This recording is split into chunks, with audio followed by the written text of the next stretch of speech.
लिए ज़्यादा प्रॉब्लम वाली बात नहीं है, क्योंकि अगर आप कहीं कुछ भूल जाते हैं या कुछ याद नहीं आता है तो then you can easily refer to the text और द बुक्स और योर ओन नोट्स। सो ज़्यादा डरने की ज़रूरत नहीं है, ठीक है। बस इतना याद रखना है कि जो एग्ज़ाम आप दे रहे हैं ये एक सिंपल एग्ज़ाम है, और इससे आपका फ्यूचर नहीं डिसाइड हो रहा है। आप कितने अच्छे वकील बनेंगे या जज बनेंगे इससे डिसाइड नहीं हो रहा है कि आप एग्ज़ाम में कितना मार्क्स ला रहे हैं। क्योंकि डीयू का जो एंट्रेंस का पैटर्न है वो पैटर्न इस तरीके का है कि वहां पर आपके नॉलेज को नहीं टेस्ट किया जा रहा है, वहां पर टेस्ट किया जाता है कि आप कितने कंसिस्टेंट हैं। अगर आप कंसिस्टेंट रहेंगे तो आप फाइनल ईयर तक आते आते एक अच्छा स्कोर अपना क्रिएट कर चुके होंगे। कंसिस्टेंट होने का ये मतलब है that you study thoroughly all through the semesters. जितने भी आपके सेमेस्टर्स हैं आप उनमें थॉरोली स्टडी करिए, और फाइनल जब आप यहाँ से एलएलबी कंप्लीट कर रहे होंगे तब जाकर आपका जो स्कोर होगा वो मायने रखता है। फर्स्ट सेमेस्टर्स में जो सब्जेक्ट्स रखे गए हैं वो बेसिक सब्जेक्ट्स हैं जो कि हर एक वकील या जज या जो भी लॉ स्टूडेंट है उसको पता होना ही चाहिए। और इसके बिना तो आप लॉ मतलब पढ़े ही नहीं। अगर आपको नहीं पता है कि ये सारे सब्जेक्ट्स क्या हैं, क्यों हैं और कैसे हैं, तो फिर आप मतलब आगे जो भी सब्जेक्ट्स आपके आएंगे उन पर आपका कमांड नहीं बन पाएगा। इसीलिए फर्स्ट सेमेस्टर्स में वो सब्जेक्ट्स रखे गए हैं जो बेसिक सब्जेक्ट्स हैं, ठीक है। देन इसके बाद हम कुछ जरूरी बातें करेंगे, जैसे कि मैं बताऊंगा कि क्वेश्चंस कैसे आपको अटेम्प्ट करना है, कैसे आंसर लिखना है, क्या पैटर्न में आप लिखेंगे तो आपको ज्यादा से ज्यादा स्कोर मिलेगा। After that I will let you know that how to read the bare acts.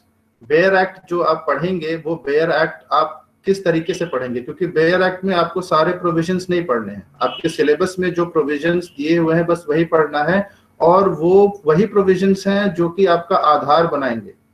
Bare act पढ़ने में प्रॉब्लम इसलिए आती है क्योंकि नॉर्मल इंग्लिश जो हम बोलते हैं वो उसमें नहीं लिखा हुआ है, वो थोड़ा सा अलग लिखा हुआ है। उसका भी रीजन देखेंगे that what is the reason that it is written in such a peculiar language. क्योंकि लॉ एक ऐसा फील्ड है जिसमें कि सारे फील्ड्स का मतलब कुछ ना कुछ हिस्सा जो है वो लॉ में है। आप जूरिस्प्रूडेंस पढ़ रहे हैं उसमें भी आप देख रहे हैं कि different schools of thought, different schools of jurisprudence अब अपने अपने विचारों को रखा है, और सभी को आज हम मानकर मतलब अपना लॉ को क्रिएट कर रहे हैं। सो सारे फील्ड्स का लेना देना है, इस वजह से बहुत इंपॉर्टेंट हो जाता है कि लॉ जो बनाया जाए, क्योंकि वो पब्लिक के लिए बनाया जा रहा है, तो उतनी ज्यादा टेक्निकलिटीज ना हो। लेकिन जहां भी टेक्निकलिटी की जरूरत होगी वहां पर टेक्निकल हुआ जाएगा। जो भी लेजिस्लेटर है या जो भी ड्राफ्टर है आपके लेजिस्लेशंस का, वो कोशिश करते हैं कि सिंपल सटल लैंग्वेज में लिखने के लिए, लेकिन जहां भी टेक्निकल एस्पेक्ट की जरूरत होगी वहां पर टेक्निकल लैंग्वेज यूज किया जाएगा। लेकिन कोशिश की जाएगी कि वो टेक्निकल लैंग्वेज सिंपल हो। ऐसा नहीं है कि एकदम मतलब अपना इंग्लिश दिखाने के लिए उन लोगों ने ड्राफ्ट नहीं किया है कि they know better than you, ठीक है। वैसे भी बोलते हैं कि जो कॉन्स्टिट्यूशन है हमारा that is the law of the paradise.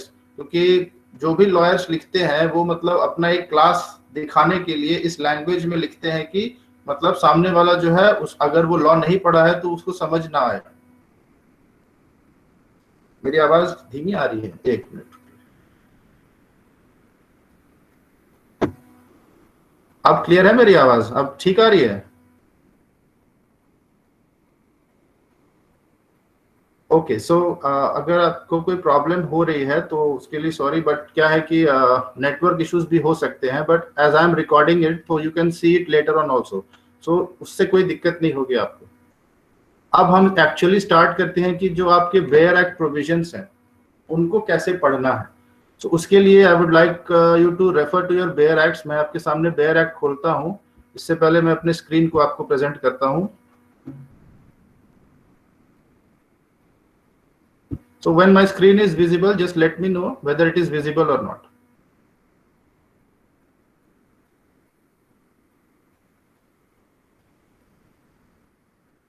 So is my screen visible to everybody?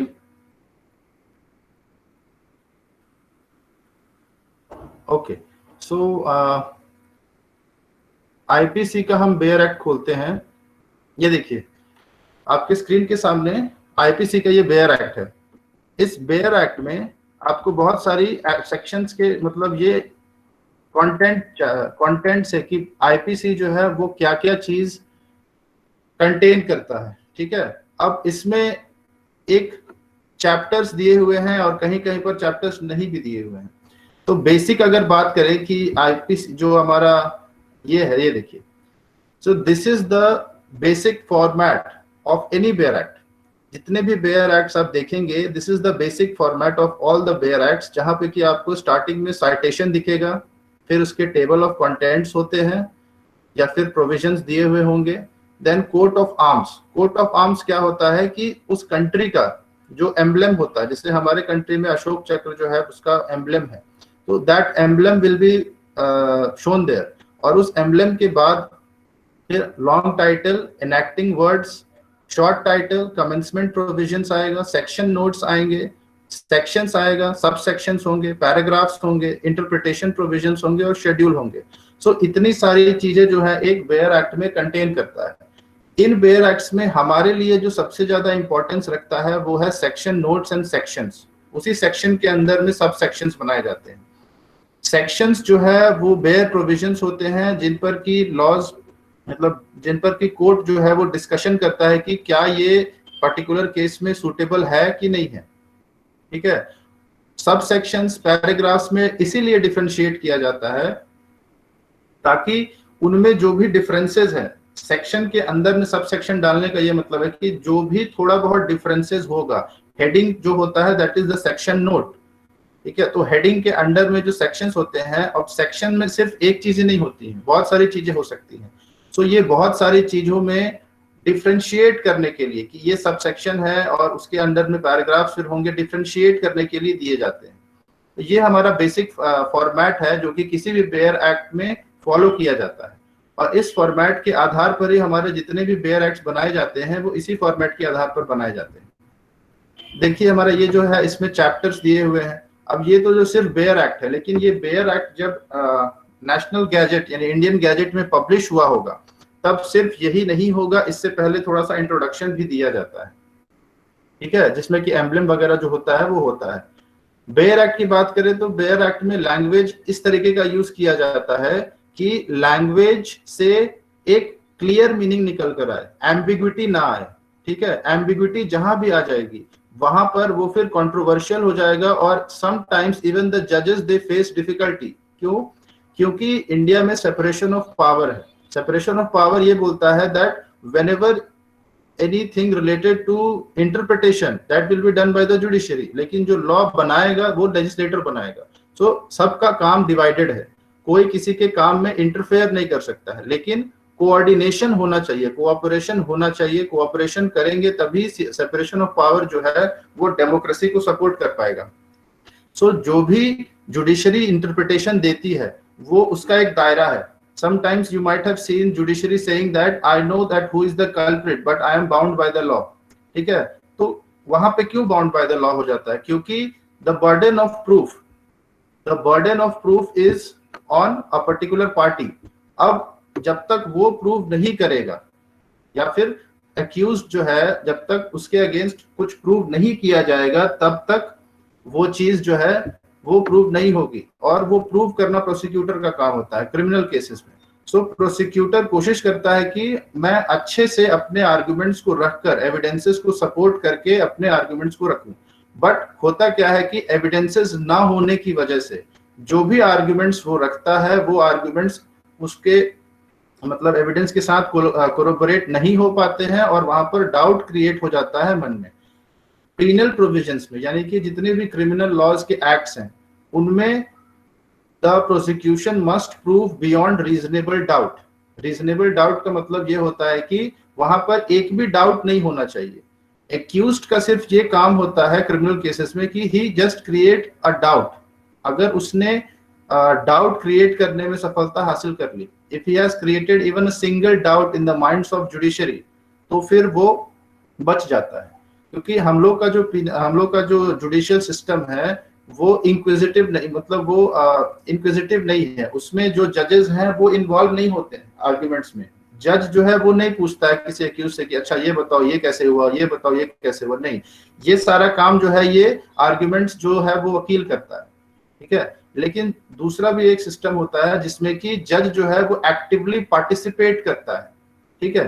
तो वहां पर क्या है कि जजेस जो है वो पार्टिसिपेट कर रहे हैं, तो जज का एक लेवल ऑफ अंडरस्टैंडिंग है, जज बहुत सारे केसेस देख चुका है और जजमेंट दे चुका है, तो उसको पहले दिन से ही पता होता है कि किसने गलती की होगी, या वो अंदाजा लगा लेता है कि किसकी गलती हो सकती है, लेकिन फिर वो बंधा हुआ है क्योंकि लॉ जो है उसको वही करने की इजाजत देता है जो कि लॉ में लिखा है, वो उसको ओवर रीच नहीं कर सकता है, वो उसके बियॉन्ड नहीं जा सकता है।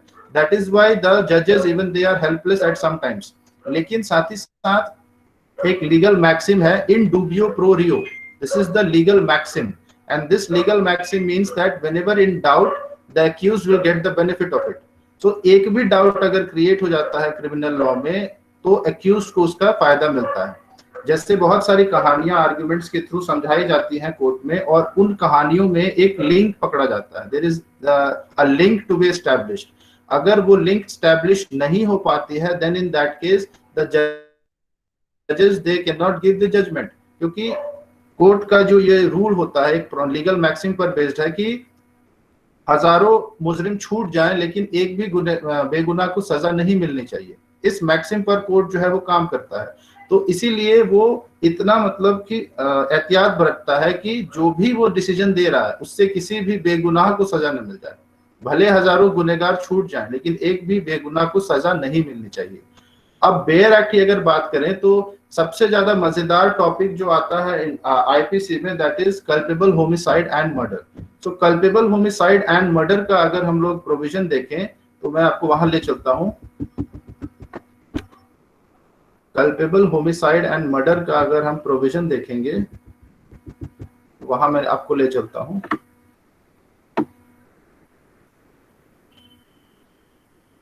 Culpable homicide and murder is defined in section 299 and 300.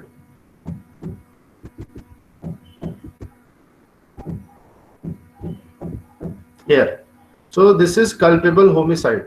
अब बेयर एक्ट कैसे पढ़ना है, ये बेस्ट तरीका है जो कि अभी मैं आपको बताऊंगा किसी भी बेयर एक्ट को पढ़ने का। Section 299 talks about culpable homicide. अब इसमें तीन लाइंस लिखी हुई हैं। कल्पेबल होमिसाइड जो लिखा हुआ है this is the section note, इसको बोलते हैं। हेडिंग जो होता है वो हमारा सेक्शन नोट होता है, ठीक है, या फिर इसको मार्जिनल नोट भी बोलते हैं। This is not the foot notes, foot notes अलग होता है, इनको हेडिंग्स को मार्जिनल नोट्स या सेक्शन नोट्स बोलते हैं। तो सेक्शन 299 में ये लिखा है कि कब कल्पेबल होमिसाइड कमिट होगा। सो इसमें वर्ड जो यूज किया गया है, एक एक वर्ड का इंपॉर्टेंस है। यहाँ पर पहला जो वर्ड है that is whoever. Whoever word से whoever word is not same as whosoever. अगर यहाँ पर हुसोएवर वर्ड यूज किया होता तो उसका अलग मीनिंग निकल कर आता। एनीवन यूज किया गया था किया हुआ होता तो अलग मीनिंग निकल कर आता। एवरीवन यूज किया हुआ होता तो अलग मीनिंग निकल कर आता। But the legislator, the drafter, they have used this particular word whoever. Whoever word इसलिए यूज किया गया है क्योंकि हुएवर जो है वो कोई भी हो सकता है, ठीक है, लेकिन वो इसी मतलब इस प्रोविजन में आने के लिए, सेक्शन 299 में आने के लिए हुएवर वही होगा जिसने कि क्राइम कमिट किया है। सो जितने भी लोग उस क्राइम को कमिट कर रहे हैं उनको पॉइंट आउट करने के लिए whoever वर्ड का यूज किया गया है। So this whoever word denotes that all those people who have committed crime and who will come under section 299, just to point to them, whoever is used, ठीक है।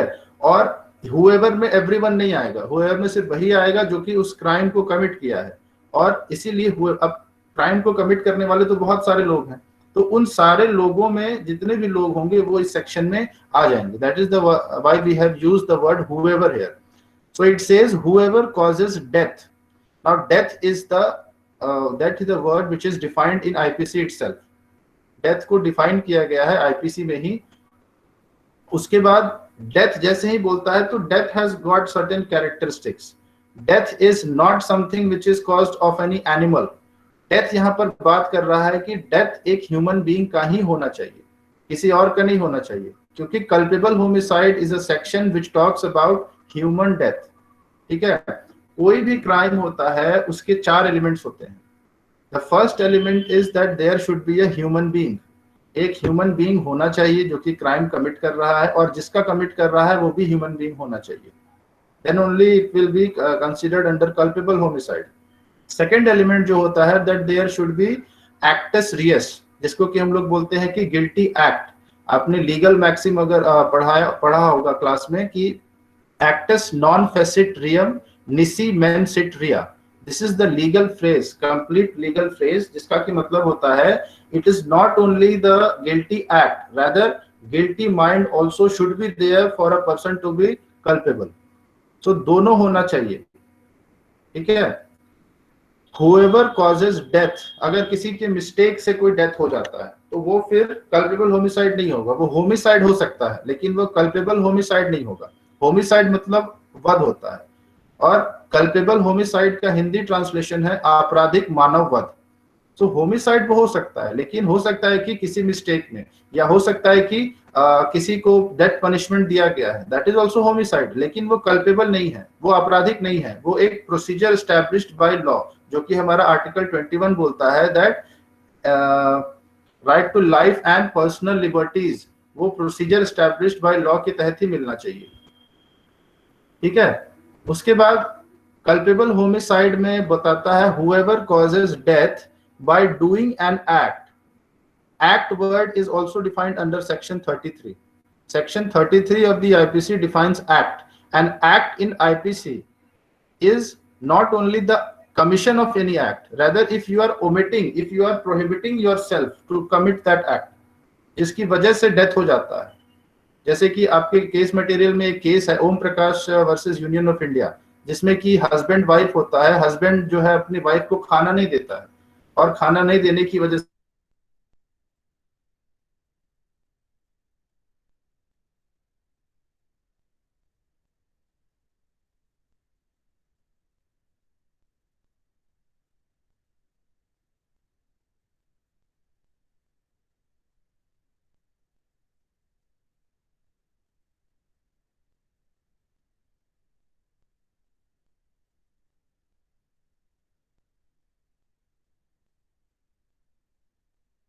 omission is also an act within the meaning of section।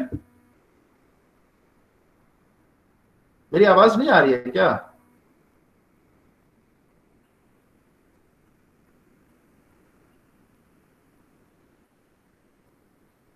Okay, सो जो भी act है वो omission भी होता है। Omission is also an act with in the meaning of IPC with the intention of causing death. So act with the intention of causing death. Intention मतलब कि कुछ आपने willingly किया है। Intention और knowledge ये दो अलग अलग चीजें होती हैं। अब यहाँ पर आपको इस सेक्शन में intention वर्ड भी मिलेगा, knowledge वर्ड भी मिलेगा। अलग अलग लिखने का यही मतलब है कि उनका मीनिंग अलग अलग है।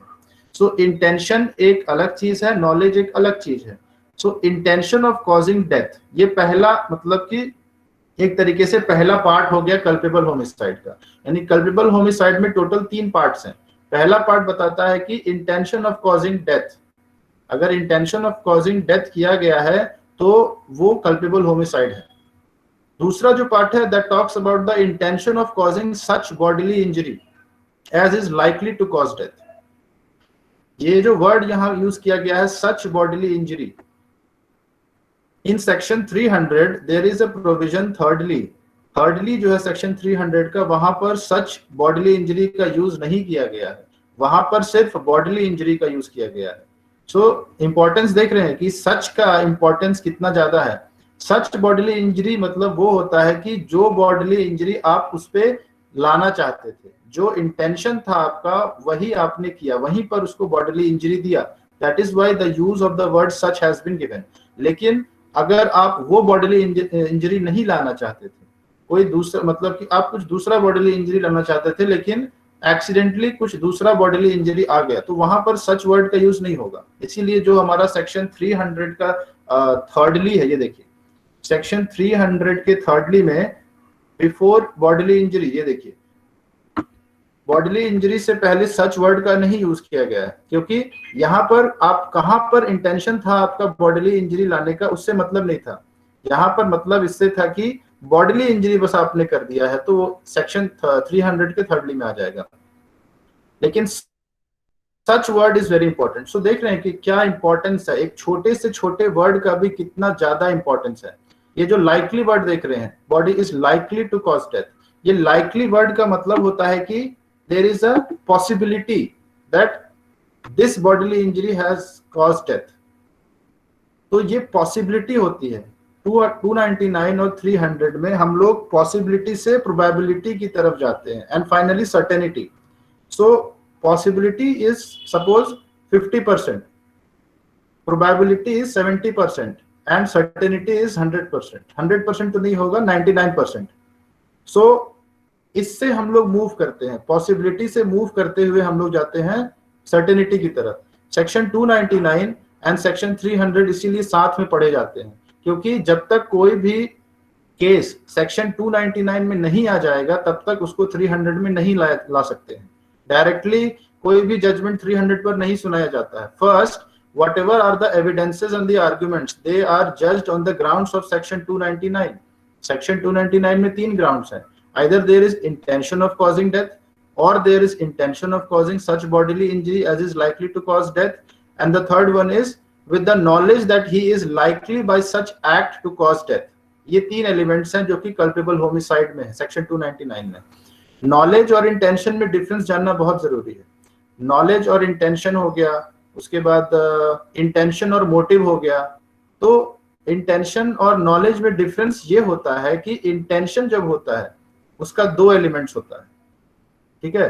जब इंटेंशन होता है तो 2 एलिमेंट्स होता है। पहला एलिमेंट जो होता है that is the willingness to do an act, इसका मतलब है डिजायर, आपका जो डिजायर है। और जो दूसरा एलिमेंट होता है दैट इज फोर्सिएबिलिटी। फोर्सिएबिलिटी मतलब क्या आप देख पा रहे हैं कि आप जो कर रहे हैं उसका कॉन्सिक्वेंस क्या होगा, फोर्सिएबिलिटी ऑफ द कॉन्सिक्वेंसेस। लेकिन जब हम नॉलेज की बात करते हैं तब वहां पर डिजायर नहीं होता है, लेकिन फोर्सिएबिलिटी होती है कि आप देख पा रहे थे कि कॉन्सिक्वेंसेस क्या होगा आपके एक्ट का। तो विलिंगनेस जो है वही डिसाइड करता है कि अगर विलिंगनेस एब्सेंट है, फोर्सिएबिलिटी है, तो नॉलेज होगा। लेकिन अगर विलिंगनेस भी है, फोर्सिएबिलिटी ऑफ द कॉन्सिक्वेंसेस भी है, then it is intention। ठीक है। उसके बाद ये जो सेक्शन है 299, this section is comprised of 3 elements. साथ ही इसके इलस्ट्रेशंस दिए हुए हैं। इलस्ट्रेशंस सिर्फ वही होता है जो कि आपको एक्सप्लेन करता है। इलस्ट्रेशंस दे एक्सप्लेन दैट अगर यहाँ पर कुछ ऐसा चीज है जो कि ड्राफ्टर कुछ सोच रहा था और हो सकता है कि वो जो लिखे उससे आप कुछ और सोचने लग जाए, तो उसी चीज को क्लियर करने के लिए, उसी चीज को क्लैरिफाई करने के लिए इलस्ट्रेशंस दिए होते हैं। सो इलस्ट्रेशंस इसमें 3 दिए हुए हैं, साथ में इसमें एक्सप्लेनेशंस दिए हुए हैं। एक्सप्लेनेशन बताता है किसी भी वर्ड का मीनिंग या किसी भी सिचुएशन का से क्या इन्फ्लुएंस निकलता है, ठीक है। So illustration is an example while explanation is the meaning of that. Explanation is the meaning of this section 299। ये एक्सप्लेन कर रहा है कि इस सेक्शन में क्या क्या चीज जो है वो फॉल कर सकता है या क्या क्या चीज जो है वो फॉल नहीं करेगा, वो एक्सप्लेनेशन होता है। एग्जाम्पल जो होते हैं वो बताते हैं कि क्या किस सिचुएशन में बोला जाएगा कि वो कल्पेबल होमिसाइड है, ठीक है। तो ये 299 है। लेकिन अगर इसको हम लोग 300 के साथ मिलाकर पढ़ते हैं, 300 में 4 पार्ट है, फर्स्टली, सेकेंडली, थर्डली, फोर्थली। अब देखिए यहां पर जो एक वर्ड यूज किया गया है वो in all probabilities, you see this,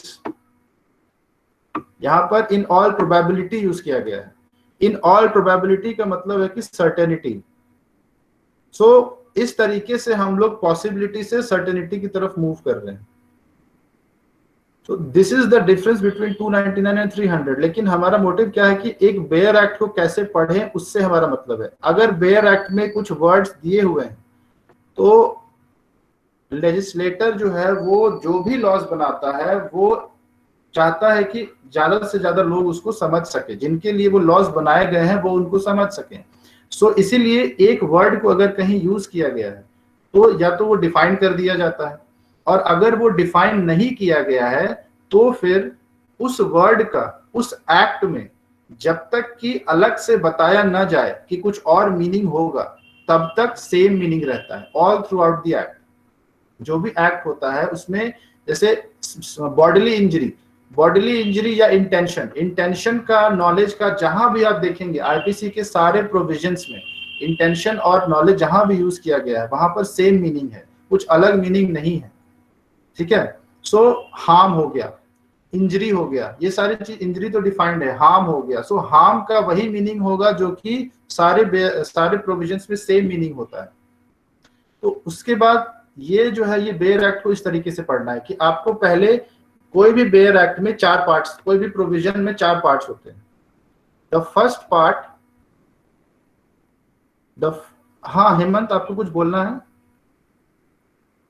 Sorry, it was by mistake. Okay. So the first part of any provision, it talks about the subject, legal subject क्या है? Legal subject, then there is legal action, then there is case, and then there is exceptions. So legal subject क्या होता है? What is a legal subject? Legal subject यानी कि ये जो law लाया गया है ये किसके लिए है, ये किसके लिए है लॉ। तो यहां पर जैसे ही हम लोगों ने सेक्शन 299 देखा, सेक्शन 299 टॉक्स अबाउट हुएवर, और ये हुएवर कोई भी ह्यूमन बीइंग हो सकता है। So this law is meant for whoever, whoever can be any human being. So any human being is the subject, legal subject of this provision. उसके बाद यहाँ पर लीगल एक्शन होता है। लीगल एक्शन क्या है कि डेथ ला दिया, इंजरी दे दिया, तो ये क्या है? ये लीगल एक्शन है। मतलब कि ऐसा क्या है जो कि वो करने को बोलता है या नहीं करने को बोलता है। लीगल एक्शन इज समथिंग जो कि कोई प्रोविजन करने को बोलता है लीगल सब्जेक्ट को, या नहीं करने को बोलता है। सो यहाँ जो है डेथ ला देना और बॉडीली इंजरी दे देना, ये सारी चीजें जो है ये मना कर रहा है करने के लिए। तो this is the legal action जिसके बारे में बात हो रही है, दैट कॉजिंग डेथ, है ना, causing bodily injury. These are the legal actions which are destined for the whoever, that is the legal subject. ठीक है। जहां भी आप वर्ड देखेंगे such as if, when, however, ये सारे वर्ड्स जो हैं ये बताते हैं एक कंडीशंस। सो कंडीशन एक चीज होता है और केस एक अलग चीज होता है। केस मतलब कि किस सर्कमस्टांसेस में, किस सर्कमस्टांसेस में जो है ये प्रोविजन डील कर रहा है, किन किन सर्कमस्टांसेस में ये प्रोविजन अप्लाई होगा, दैट इज द केस। और जो चौथा पॉइंट होता है that is the condition. Condition मतलब होता है कि जो एक्सेप्शंस होते हैं, एक पर्टिकुलर कंडीशन को वो बताता है, या तो वो एक्सेप्शन भी हो सकता है या एक पर्टिकुलर एक्सेप्शन को बताता है या एक पर्टिकुलर सिचुएशन को बताता है। बट केस जो होता है वो एक लिमिटेशन है, वो एक बाउंड्री सेट कर रहा है कि इस बाउंड्रीज में अगर कोई ऑफेंस हुआ है या इस बाउंड्रीज में अगर कुछ लीगल एक्शन है, वो उन्हीं बाउंड्रीज में जज किया जाएगा, उसी बाउंड्री में देखा जाएगा, उससे बाहर नहीं जाया जाएगा। सो ये 4 एलिमेंट्स जो होते हैं, these 4 elements are the elements of any provision. एक तो लीगल सब्जेक्ट होगा, दूसरा लीगल एक्शन होगा, तीसरा जो होगा वो केस होगा, और चौथा जो होगा वो कंडीशन होगा। कंडीशन आप देखेंगे इफ, बट ये सब वर्ड जहां यूज होते हैं वो कंडीशन से होते हैं, है ना। अनलेस, अनटिल, ये सारे क्या है? ये सारे केसेस हैं। ये आपको बाउंड्री सेट करते हैं, एक लिमिटेशन क्रिएट करते हैं कि ये प्रोविजन जो है इसी बाउंड्री के अंदर में ही काम करेगा। तो ये आपका बेयर प्रोविजन जो है वो कैसे एक्ट करता है उसके बारे में। ठीक है। बेयर प्रोविजन को ऐसे पढ़ना चाहिए, आपको हर एक वर्ड का मीनिंग पता होना चाहिए और वो वहां क्यों यूज किया गया है वो पता होना चाहिए। अगर या तो वो डिफाइंड होगा तब तो बहुत अच्छी बात है, लेकिन अगर वो डिफाइंड नहीं है तब फिर आपको वो जजमेंट के थ्रू मिलेगा। जजमेंट में कुछ वर्ड्स जो होते हैं वो एक्सप्लेन किए जाते हैं कोर्ट द्वारा, and these words they are binding on all the courts and the territory of India. ये बाइंडिंग होते हैं क्योंकि ये जुडिशियल प्रेसिडेंट माना जाता है। ठीक है। तो इस तरीके से आप बेयर एक्ट पढ़ते हैं। और जैसा कि मैंने बताया, रिलेशन कैसे आपको फाइंड करना है, what is the relation between 299 and 300? So 299 can 300 cannot be applied unless the provisions of 299 is justified. 299 जो है उसमें से कोई भी एक प्रोविजन, पहला, दूसरा या तीसरा, क्योंकि तीनों जो है वो और से एडेड है. You see this word or means कि इन तीनों में से कोई भी हो सकता है. So एक अगर पहला वाला ही कंडीशन फुलफिल हो गया कि एविडेंस से पता चल गया that there is intention of causing death. So if there is intention of causing death पता चल गया एविडेंसेस से और प्रूव हो जाता है, then सेक्शन 299 के बाद सेक्शन 300 में हम आते हैं. सेक्शन 300 में अब आएंगे तो सबसे पहले सेक्शन 299 का जो फर्स्टली है that corresponds to section 300 firstly. Section 300 firstly क्या बताता है? If the act by which death is caused is done with the intention of causing death. अब यहाँ देखिए, यहाँ the word का भी इंपॉर्टेंस है. You see this word the death का मतलब है कि death is willingly caused. मतलब death जो है वो एकदम ही मतलब willingly cause किया गया था कि death के अलावा कुछ और होना ही नहीं चाहिए था. जो भी एक्शन लिया गया, जो भी एक्टिविटी की गई, जो भी एक्ट किया गया, उसका सिर्फ एक ही निष्कर्ष होता, दैट इज डेथ.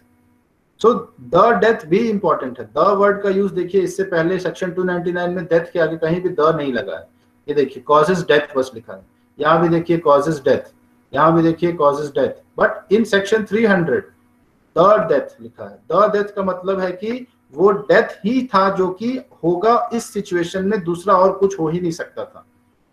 ठीक है, डेथ लाने का ही पूरा 100% इंटेंशन था कि डेथ ही आए. इस तरीके से मारा गया है कि डेथ ही आए. किसी के हार्ट में अगर आप चाकू घोंपते हैं तो वहां पर द डेथ लाने का आपका मोटिव है, आपका इंटेंशन है, बिकॉज वहां पर कुछ और होगा ही नहीं.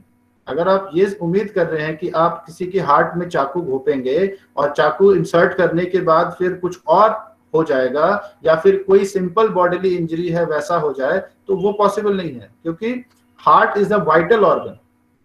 उसी तरीके से और भी बॉडी में बहुत सारे वाइटल ऑर्गन्स होते हैं, और अगर आप उन पर अटैक करते हैं सो वो द डेथ में आ जाएगा. और there is very high probability of conviction under section 300 firstly. हालांकि हो सकता है कि कुछ और भी सिचुएशंस होंगे जिनको कि देखना होगा, वो एविडेंसेस पर भी डिपेंड करता है. बट जो डेथ है वो द के साथ अगर अटैच्ड है, मतलब कि कुछ और आपका इंटेंशन नहीं था, कोई बॉडीली इंजरी देने का आपका इंटेंशन नहीं था, आपका इंटेंशन सिर्फ और सिर्फ डेथ लाने का. सो ये जो है the word is also very important here. तो आपको कंपैरिजन इस तरीके से करना है कि कौन से वर्ड मिसिंग है, कौन से वर्ड एक्स्ट्रा ऐड किए गए हैं. Like this you have to compare different sections. मैंने बताया था कि हर जितने भी words होते हैं एक बेयर एक्ट में, all the words will have the same meaning until and unless in that particular provision it is specifically mentioned that this word has got a different meaning. और जो भी meaning है वो वहां डिफाइंड है, लेकिन तब तक के लिए सेम मीनिंग होता है हर जगह. ठीक है. उसके बाद जो तीसरी चीज थी जिस पर कि हमें बात करना था, दैट इज कि क्वेश्चंस जो है वो कैसे लिखेंगे. अच्छा, इतने तक में कुछ आपको पूछना है तो आप प्लीज पूछ सकते हैं अभी, if you want to ask anything. Yes, anyone? अगर आपको कुछ पूछना है इतने तक में जो कि आपको नहीं समझ आया हो, या आप कुछ और इलस्ट्रेशन से मुझे बताना चाहेंगे.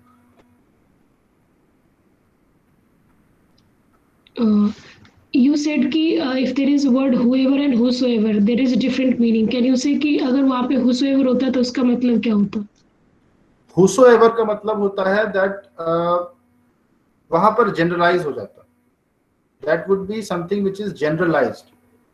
लेकिन जब whoever word use कर रहा है, that is not generalizing. whosoever में जितने भी लोग थे वो सारे आ जाते.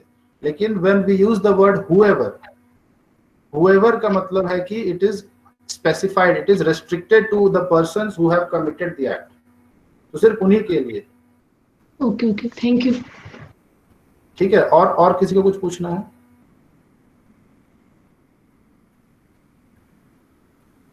ओके. सो इसके बाद हम लोग ये देखेंगे कि जो भी हमारे बेयर प्रोविजंस हैं उनको आंसर में कैसे लिखेंगे, क्योंकि अभी आपका ऑनलाइन एग्जाम होने वाला है. ऑनलाइन एग्जाम में आपके पास बेयर एक्ट होंगे. बेयर एक्ट में एज इट इज अगर आप आंसर लिखते हैं तो उसके क्या कॉन्सिक्वेंसेस होंगे, और अगर आप बेयर एक्ट के सेक्शंस को एक्सप्लेन करते हुए लिखते हैं तो उसके क्या परिणाम होंगे.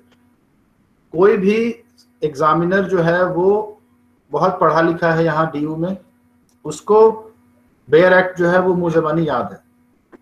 वो आपसे उम्मीद करता है कि आप उसे वो बताएं जो कि उस सिचुएशन को ज्यादा से बेहतर एक्सप्लेन कर रहा है with in a limited time, क्योंकि 3 घंटे का पेपर है, 1 घंटा आपको अपलोड डाउनलोड करने के लिए मिलेगा। So within this 3 hours you have to write only those things और you have to mention only those things in your answer which explains better the situation which has been given in the question paper। और उस चीज के लिए as it is अगर आप bare act लिखेंगे तो आपको वो मार्क्स नहीं लाएगा, मार्क्स फेच नहीं करेगा, क्योंकि बेयर एक्ट को लिखना इज वेरी इजी। आप इसको अगर एग्जाम में याद करके लिखते तो भी आपको उतना मार्क्स नहीं मिलता, क्योंकि वो रटा रटाया ज्ञान है। यहाँ रटा रटाया ज्ञान की बात नहीं होती है, यहाँ बात होती है कि आपने जो क्लास में पढ़ा है, क्या आपके आगे अगर सिचुएशन आती है वैसी, तो क्या आप प्रोविजन को अप्लाई कर पा रहे हैं कि नहीं कर पा रहे हैं। और अप्लाई करने के लिए इंग्रेडिएंट्स, एलिमेंट्स और निटी ग्रिटीज को जानना जरूरी है। जो भी एलिमेंट्स हैं हमारे कल्पेबल होमिसाइड के, मर्डर में, ये एलिमेंट्स आपको एक्सप्लेन करने होंगे सच दैट कि intention of causing death is one of the elements. You have to explain that why and how intention of causing death is here. Intention का क्या मतलब होता है। सबसे पहले तो culpable homicide तब तक अप्लाई नहीं होगा जब तक कि किसी का डेथ नहीं हो जाता। This is the most important thing. 299 पे हम आएंगे ही नहीं अगर डेथ नहीं हो जाता है। डेथ होगा तभी 299 पर आएंगे, और अगर डेथ नहीं हुआ है तो it can go in any other section but certainly not 299, क्योंकि 299 में आने का the prime criteria is death must happen. Must, shall, ये वर्ड्स जो है बहुत इंपॉर्टेंस है। मस्ट और शैल ये मैंडेटरी कर देते हैं, लेकिन जब हम मे वर्ड का यूज करते हैं तो कैन वर्ड का यूज करते हैं तो ये मैंडेटरी नहीं है। Can is something which is authorising some act, may is something which is giving you an option कि हो सकता है, नहीं भी हो सकता है। लेकिन जब हम शैल या मस्ट वर्ड का यूज करते हैं किसी भी प्रोविजन में, then it binds even the courts. Court भी बाइंडिंग हो जाता है। इसीलिए कहीं कहीं देखेंगे कि कोर्ट को डिस्क्रिशन दी जाती है मे वर्ड का यूज करके, लेकिन most of the cases in IPC जहां पर की पीनल प्रोविजन है वहां पर शैल वर्ड का यूज किया जाता है। मतलब कि the judiciary is bind to perform that penal provision. तो वर्ड्स का आपको बहुत ध्यान रखना है, और रिलेट अगर आप कर रहे हैं किसी प्रोविजन को तो रिलेशन उसी का होता है जहां पर की कुछ सिमिलैरिटी होती है। और जब सिमिलैरिटी होगी तब you will find that there are few words which are same as it is. In IPC you will see various sections जो कि एज इट इज लिखा हुआ है। राइट टू प्राइवेट डिफेंस में कुछ सेक्शंस जो है एज इट इज लिखे हुए हैं, 1-2 वर्ड बस अंतर है। तो वो जो 1-2 वर्ड का डिफरेंस है, this difference you have to find out that why there is a difference, and once you find out that why there is a difference then only you will be able to apply that section. इसीलिए differences जानना आपके लिए बहुत जरूरी है। तो हम बात कर रहे थे कि आपको आंसर अगर लिखना है तो उसमें जो भी प्रोविजन दिए हुए हैं, all those provisions should not be written as it is, rather illustrations भी आप अपने एग्जाम में कोट कर सकते हैं, because illustrations are provided by the drafters. Illustrations और explanations are provided by the drafters. आपके बेयर एक्ट में जो कमेंट्स होता है वो कमेंट्स आपके पब्लिकेशन ने डाला है। हो सकता है प्रोफेशनल के बेयर एक्ट में अलग कमेंट होगा और यूनिवर्सल के बेयर एक्ट में अलग कमेंट होगा, but illustrations and explanations they are provided by the drafters, and these drafters intentionally have provided this so that there is no doubt that वो जो सोचकर ये प्रोविजन लिखे हैं आप भी वही सोचें, इसीलिए उसने illustrations और explanations डाला है। So if you write, suppose there is a situation जहां पर कि आपको बताना है कि intention है डेथ लाने का, so you can also write this illustration A. Illustration A talks about intention of causing death, and there is no other intention. There is only one intention, and that is intention to cause death. There is no intention to cause bodily injury. So ये illustration जो है आप exam में लिख सकते हैं, लेकिन फिर वही बात है, एज इट इज आप लिखने से अपने आप को रोकिए, क्योंकि आपको जो टाइम मिलेगा वो उतना नहीं मिलेगा जिसमें कि आप पूरा बेयर एक्ट जो है वो लिख सकें। तो आप क्रक्स लिख दीजिए। इलस्ट्रेशन का नाम, सेक्शंस और पैराग्राफ्स और आर्टिकल्स आप एज इट इज जैसा कि है वैसा ही लिखेंगे, बेयर प्रोविजन नहीं, उसका नंबर बस। सो नंबर लिखना आपको बहुत जरूरी है, क्योंकि आप लॉ के स्टूडेंट हैं तो आपको सेक्शन का नंबर याद होना चाहिए। अगर आपको कोई केस नहीं आता है तो आप उस केस का नाम नहीं लिखिएगा ये सोचते हुए कि एज आई थिंक फला फला केस में, नहीं, अगर आपको नाम आता है तो आप सही नाम लिखिए। थोड़ा सा भी डाउट है अगर आपके मन में तो आप नाम नहीं लिखिए, क्योंकि वो बुरा इंप्रेशन डालता है एग्जामिनर के ऊपर। तो डाउट में अगर होते हैं तो आप ऐसे लिख सकते हैं, जैसे कि आपने रेप के अंदर में मथुरा केस पढ़ा होगा। सो ये मथुरा केस जो है ये मतलब कि एक्सेप्टेड है, इंडिया में ये एक्सेप्टेड है। मथुरा केस जैसे ही आप बोलिएगा मथुरा रेप केस, तो वैसे ही जो है सबको पता चलेगा कि मथुरा रेप केस क्या है, क्योंकि ये यूनिवर्सली एक्सेप्टेड है कि मथुरा रेप केस जो है वो वही वाला केस है।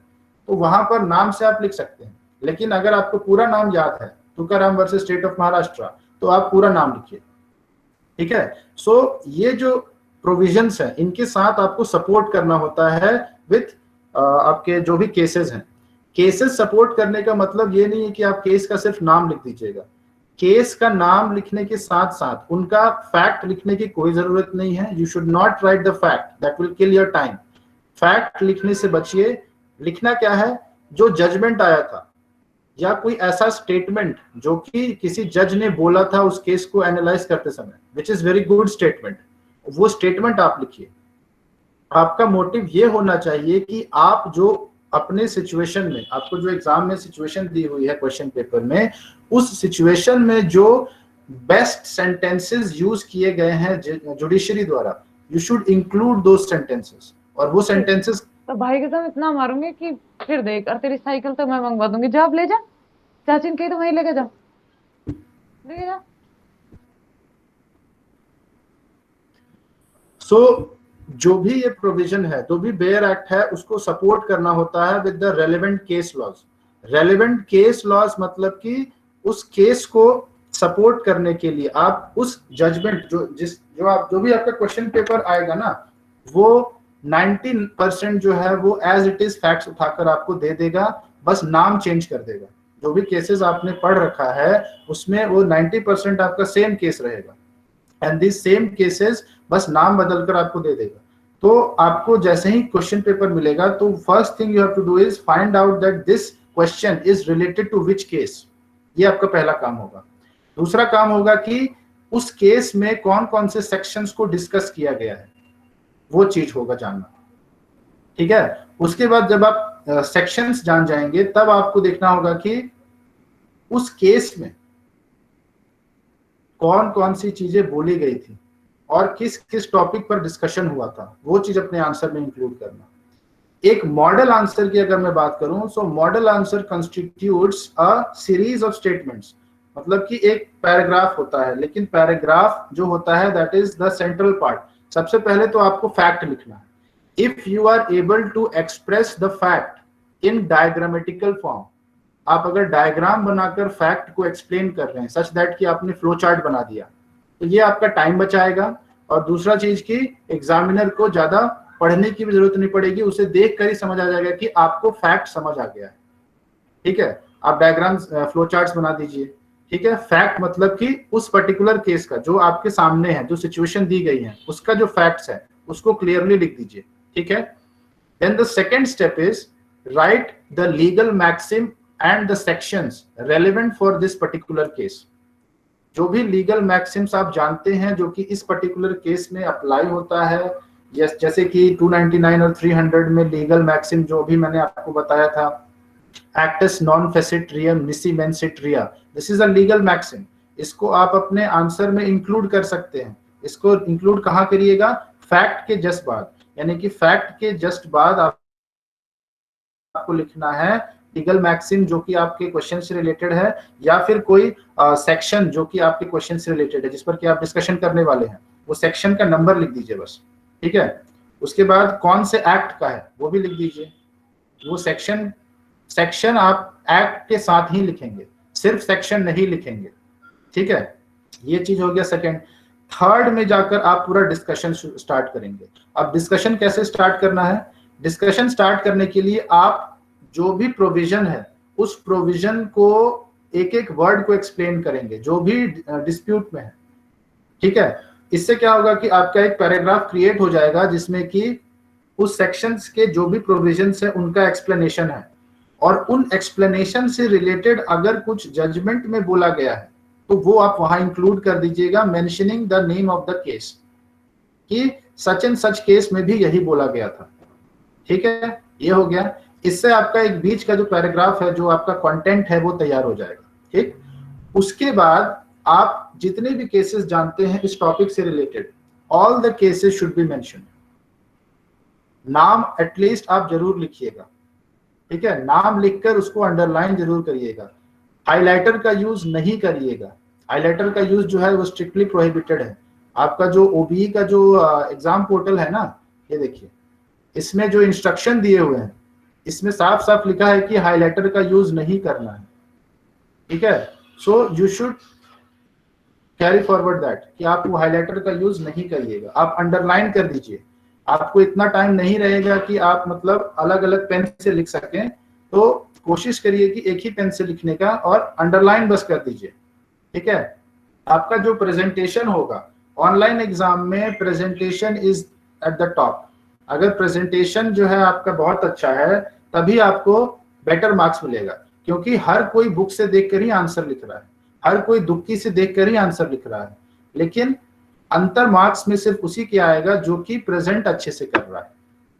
तो प्रेजेंटेशन आपको प्राइम इंपॉर्टेंस देना है अपने प्रेजेंटेशन को। देन आफ्टर दैट, जब आपका एक पैराग्राफ तैयार हो गया जिसमें कि आपने पूरा बेयर एक्ट को समझा दिया, उसके बाद आप उसके साथ अटैच करके लिखेंगे केस लॉज। बेयर एक्ट को समझाने के साथ ही आपको अटैच करके लिखना है case laws. Then after that आप आएंगे जजमेंट पार्ट पर। जजमेंट, और ये सारे अलग अलग पैराग्राफ में करिएगा। जजमेंट जब आप लिखेंगे तो जजमेंट आप पहले जिस केस का आप रेफरेंस दिए हैं उसमें क्या जजमेंट आया था आप वो लिखेंगे।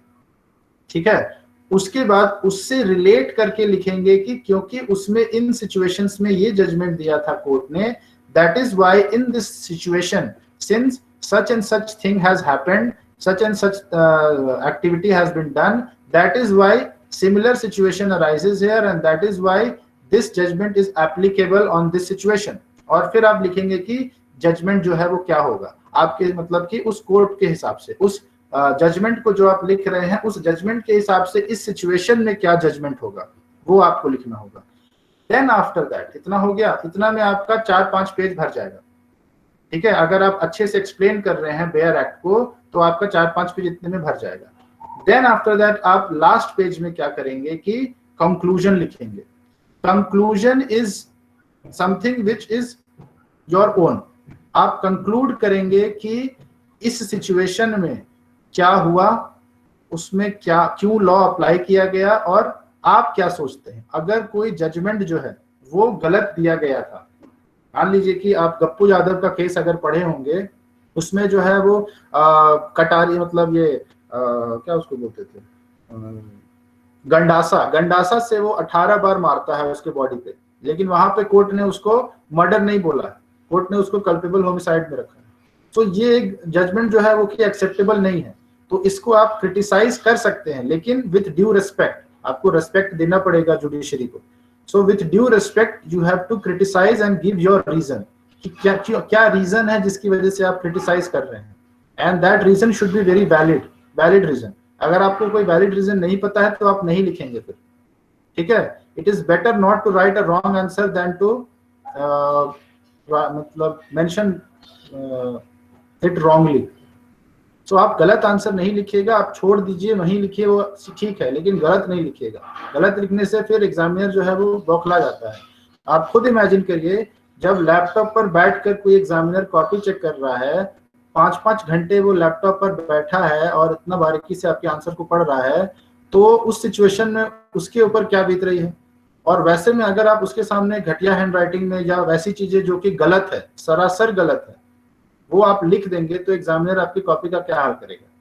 ये सारी चीजें आपको एग्जाम लिखते समय ध्यान में रखना है। ठीक है, देन इसके बाद जो भी आपका आंसर आएगा कंक्लूजन में वो कंप्लीट हो जाएगा, यानी कि 5 से 6 पेज में आपका जो एक अच्छा आंसर है एक क्वेश्चन का वो हो जाएगा। लेकिन कुछ एक्सेप्शनल केसेस में आंसर जो है आपका 7-8 पेज भी जा सकता है, क्वेश्चन लेंथी होता है तो। जिसमें बहुत सारी चीजें आपको लिखने की होती, तो ठीक है, तो उस सिचुएशन में आपका 7-8 जा सकता है। लेकिन कोशिश ये करिए कि जो भी आप आंसर लिख रहे हैं, बेटर होगा कि आप किसी और को रखें अपने साथ, ताकि वो क्वेश्चन पेपर को स्कैन करके कम से कम पीडीएफ जो है वो बना दे, क्योंकि आपका टाइम बचेगा इससे। अगर नहीं है कोई पास में, तो आप सारा आंसर लिख लेने के बाद ही उसको फोटो खींच कर फिर अपलोड करिएगा, ठीक है। आंसर लिखने के बाद ही फोटो खींचिएगा, बीच में नहीं खींचिएगा, क्योंकि टाइम उससे आपका बर्बाद होगा लिखने वाला। और एक बार क्या होता है कि एक बार आपके दिमाग में ये चीज आ जाती है कि अब बहुत कम टाइम है, तो आप सोच नहीं पाते हैं फ्रीली, आप आंसर में जो लिखना है वो आपको याद नहीं आता, वो आप भूलते जाते हैं, क्योंकि आपके मन में एक डर है कि टाइम जो है वो बीत रहा है बहुत जल्दी से। So you should take care of these situations. Online exam में कोशिश करिए कि आप शांत दिमाग से दें, जल्दबाजी में कुछ न लिखें। और उसके लिए इंपॉर्टेंट है कि आप जो भी लिख रहे हैं, you should prepare it in advance. Sometimes what happen that आपको तो क्वेश्चन पता है, मतलब क्वेश्चन पता है इन द सेंस कि जो इंपॉर्टेंट टॉपिक्स है उनके बारे में पता है कि क्या क्या इंपॉर्टेंट है, जिससे क्वेश्चन आएगा ही आएगा। टीचर्स ने बताया होगा आपको उनमें क्या क्या चीजें लिखनी चाहिए, आप उसका एक नोट्स बना लीजिए कि ये क्वेश्चन अगर आएगा तो ये चीजें मैं लिखूंगा। इससे आपका टाइम बचेगा, आपको खोजनी नहीं पड़ेगी एग्जाम के समय, ठीक है। जब आपने नोट्स खुद ही का बनाया हुआ है तो आप उसको जल्दी से रिकॉल कर सकेंगे। सो उसके बाद जैसे ही वो क्वेश्चन आएगा वो चीजें आप लिख दीजिएगा, और उससे आपका टाइम बचेगा, क्योंकि आपने वो खुद से नोट्स बनाया है, तो रिकॉल जो है आप जल्दी कर पाएंगे, ठीक है। देन आफ्टर दैट जब आंसर लिख दिए, एक साथ पूरा अपलोड करिएगा, एक एक करके नहीं करिएगा, एक साथ सबको लास्ट में अपलोड करना है, ठीक है। सो ये चीज है, ये मतलब एक आंसर इस तरीके से आपको लिखना है। अब आपके मन में अगर कोई डाउट है तो आप प्लीज बता दीजिए, कुछ आप एक्स्ट्रा पूछना चाहते हैं तो वो प्लीज बता दीजिए।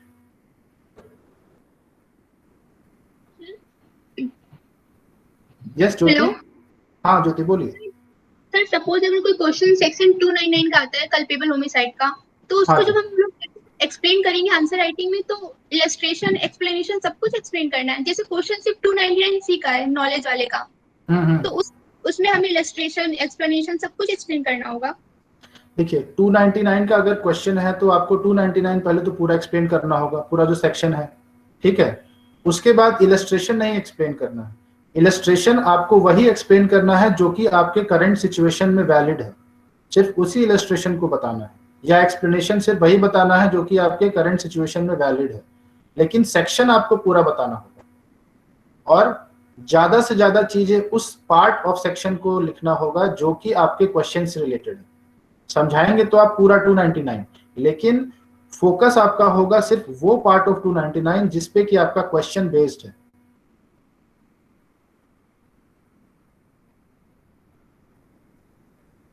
ओके, और किसी को कुछ पूछना है? एनीवन? Yes sir. हाँ बोलिए। सर जैसे यही कल्पेबल होमिसाइड का जो एग्जांपल है, तो इसमें अगर मान लीजिए हम इस सेक्शन के बारे में लिख रहे हैं एक्सप्लेनेशन या इलस्ट्रेशंस का लिख रहे हैं, तो उसमें जो स्पेसिफिक वर्ड्स हैं बेयर एक्ट्स के, उनको भी क्या हर बार एक्सप्लेनेशन देनी पड़ेगी, या आंसर राइटिंग एक बार आपने एक्सप्लेन कर दिया ना उन वर्ड्स को कोशिश करिए कि वो वर्ड आप कोटेशन में डाल दें या अंडरलाइन कर दें, ठीक है। सब पहले बेयर एक्ट लिख के और फिर उसके बाद उसके वर्ड्स को एक्सप्लेन कर दिया जाए। नहीं, बेयर एक्ट आपको एज इट इज नहीं लिखना है, वही तो मैं बता रहा हूँ। Bare act as it is नहीं लिखना है। बेयर एक्ट में जैसे सेक्शन 299 है, सेक्शन 299 के 3 पार्ट्स हैं। पहला पार्ट बताता है कि intention of causing death, A लिखिए इंटेंशन ऑफ कॉजिंग डेथ। दूसरा पार्ट है बी लिखिए intention of causing such bodily injury as is likely to cause death, ये बी है। सी लिखिए knowledge that such act is likely to cause death, ये C हो गया। ये 3 पार्ट हो गए। सो दीज 3 पार्ट्स आपको बस एक्सप्लेन करने हैं, पूरा बेयर एक्ट नहीं लिखना है।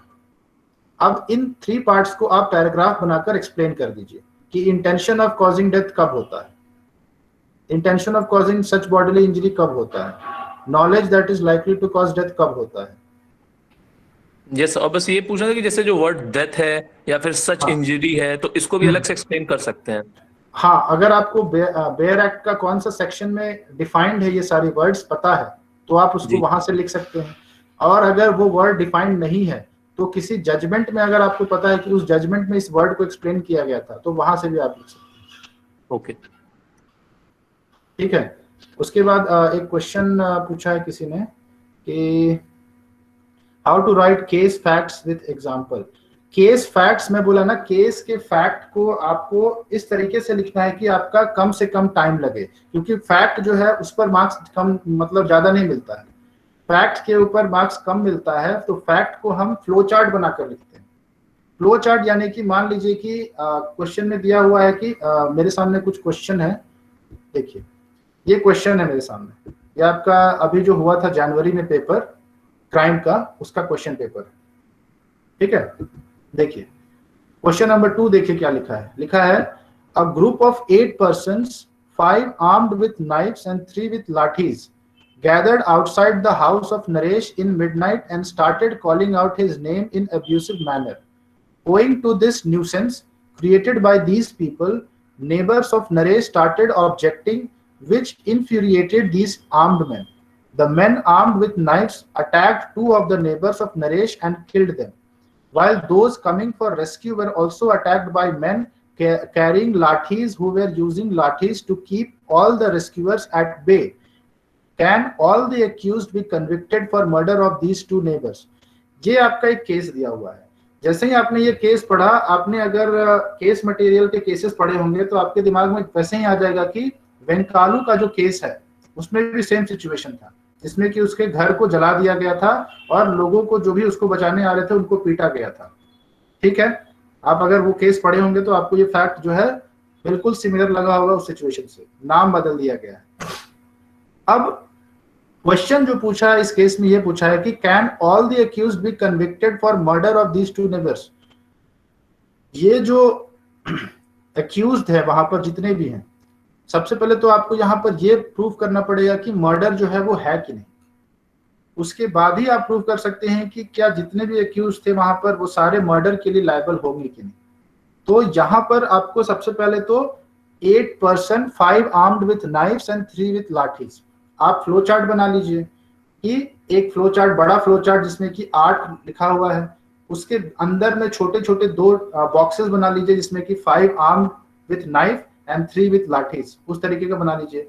उसके बाद एक एरो दीजिए, एरो में क्या लिखिए, गैदर्ड अराउंड नरेश हाउस, ये एरो के ऊपर लिख दीजिए। ठीक है, in midnight, midnight word is very important here, क्योंकि मिडनाइट में जब कोई एक्टिविटी होती है मतलब कि वो किसी को मतलब इंटेंशनली वो चीज की गई है। ठीक है, started calling out his name in abusive manner, ये इतना इंपॉर्टेंस नहीं है। Owing to this nuisance created by these people, neighbors of the Naresh started। अब एक दूसरा बॉक्स बनाइए जिसमें कि नेबर्स लिखिए, नेबर्स लिख के एरो दीजिए किसकी तरफ, नरेश की तरफ, कि नरेश को प्रोटेक्ट करने के लिए वो आए। ठीक है, तो इस तरीके से आप एक फ्लो चार्ट बना लीजिए और उसके बाद जिसने जिसको मारा है उसका मतलब एरो बनाकर आप इंडिकेशन दे दीजिए कि नेबर में से 2 लोगों को मार दिया गया। सो ये आपका एक रिप्रेजेंटेशन हो जाएगा, ग्राफिकल रिप्रेजेंटेशन, जिससे कि टीचर को समझ आ जाएगा कि आपको प्रॉब्लम समझ आ गया है। अब आप क्या करिए कि सेकंड स्टेप में क्या लिखिए, लीगल मैक्सिम और सेक्शन। यहाँ पर सेक्शन 299 और 300 दोनों होगा of the Indian Penal Code 1860। जब भी आप कोई एक्ट लिखते हैं तो उसके साथ उसका ईयर मैंडेटरी है लिखना। अगर आप ईयर नहीं लिखेंगे तो वो एक अच्छा इंडिकेशन नहीं है। ईयर आपको लिखना ही है, क्योंकि दुनिया भर के एक्ट्स होते हैं जिनका कि नाम सेम होता है बट ईयर अलग अलग होता है। सो इंडियन पीनल कोड तो खैर एक स्पेसिफिक पेक्यूलियर एक्ट है, लेकिन फिर भी आपको ईयर लिखना है उसका। उसके बाद ये जो भी एक्ट्स आप लिख रहे हैं उनमें जो भी आपके एक्ट्स आएंगे उनमें जो भी प्रोविजंस है, सेक्शन 299 आपने लिखा, फिर सेक्शन 300 भी आपने लिख दिया, मतलब लीगल मैक्सिम के साथ। ठीक है, उसके बाद फिर नेक्स्ट स्टेप में आप फिर एक्सप्लेन करना स्टार्ट करेंगे section 299 ABC, section 300 firstly, secondly, thirdly, fourthly, ये पूरा एक्सप्लेन करेंगे। ठीक है, उसके बाद आपके सिचुएशन में कौन सा सेक्शन जो है वो अप्लाई हो रहा है। पहले तो आप सेक्शन 299 में जाएंगे कि सेक्शन 299 में कौन सा सब सेक्शन जो है वो अप्लाई हो रहा है, वो उसको प्रूव करेंगे, मतलब उसको आर्गुमेंट के थ्रू एक्सप्लेन करेंगे। ठीक है, उसके बाद आप आएंगे 299 के कॉरेस्पॉन्डिंग जो 300 का सेक्शन होगा वहां पे, और उसको एक्सप्लेन करेंगे। उसके बाद देन आफ्टर आप जजमेंट लिखेंगे और फिर उसके बाद कंक्लूजन लिखेंगे। सो इस तरीके से आपको मतलब एक केस को दिखाना है। 25 मार्क्स के क्वेश्चन का ये मतलब नहीं है कि आप मतलब 25 पेज लिख दीजिए, वो पॉसिबल नहीं है। स्टूडेंट्स क्या करते हैं कि पहले से ही आंसर लिख के रखे रहते हैं, उनको बीच में डाल देते हैं। टीचर्स बेवकूफ नहीं है, उनको ही पता है कि 3 घंटे 4 घंटे में आप कितना लिख सकते हैं। सो आपको रिप्रेजेंट इस तरीके से करना है that you have written your answer genuinely. अगर आप जेन्युइनली आंसर लिखिएगा विथ प्रॉपर प्रेजेंटेशन, प्रेजेंटेशन का ही मार्क्स है ऑनलाइन एग्जाम में, इस बात को ध्यान रखिए। आप आंसर में क्या लिख रहे हैं वो तो बाद में देखिएगा, पहले आपका प्रेजेंटेशन कैसा है वो देखेगा वो। सो उस चीज पर आप फोकस करिए, प्रेजेंटेशन अच्छा होना चाहिए, है ना। अगर आप पहले से लाइन खींच कर रख लेते हैं पेपर में तो वो बेटर है, दोनों साइड रूल कर लीजिए, है ना, लाइन खींच लीजिए, वो बेटर रिप्रेजेंटेशन होगा, उसी के अंदर में लिखिए। तो इस तरीके से आपको एक केस को समझाना है। अब अगर कोई डाउट है तो पूछिए।